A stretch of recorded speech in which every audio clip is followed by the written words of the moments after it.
True balance से विशाल जी हमारे साथ हैं। Welcome Vishal ji.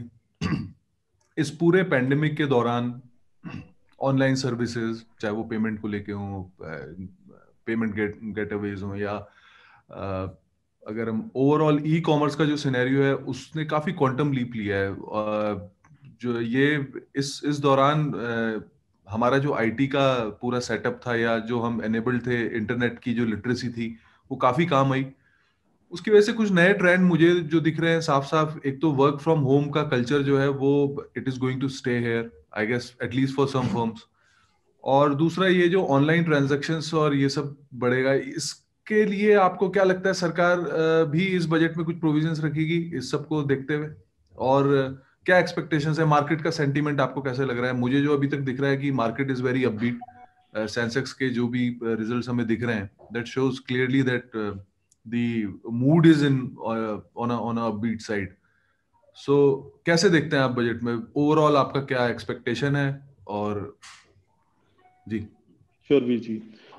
So I think before talking on the budget thing or before talking on the expectation part, let me like tell you which industry I represent. So I represent the fintech industry where all kind of like mobile recharge, IRCTC, like all kind of payment options are available, e-commerce products and services.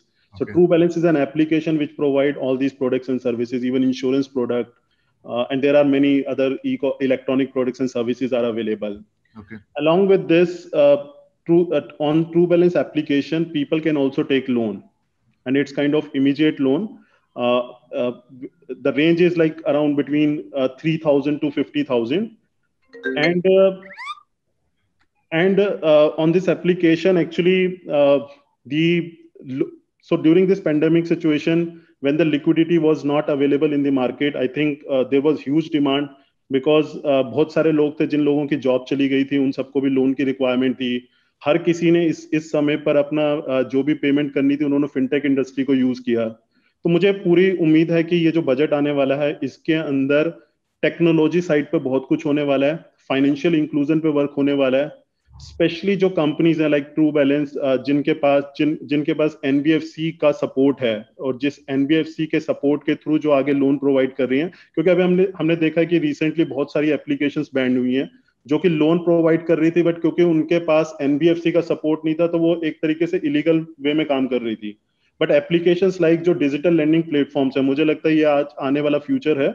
और अगर digital landing application जहां पे NBFC company support में है, वहां पर अगर government की तरफ से इंफ्रास्ट्रक्चर सपोर्ट मिलता है, टेक्नोलॉजी सपोर्ट मिलता है, फाइनेंशियल इंक्लूजन के पॉइंट ऑफ व्यू से अगर लोन प्रोवाइड किए जाते हैं उन लोगों को जिनकी जॉब्स चली गई हैं, वो लोग आगे बिजनेस की और अपॉर्चुनिटीज क्रिएट कर सकते हैं, जॉब क्रिएट कर सकते हैं, जिससे मुझे लगता है कि ओवरऑल डेवलपमेंट और ओवरऑल रिफॉर्म की में हेल्प मिलेगी।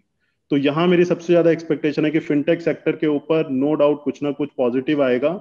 लिक्विडिटी साइड के ऊपर आई थिंक कुछ ना कुछ अच्छी पॉलिसीज आनी चाहिए।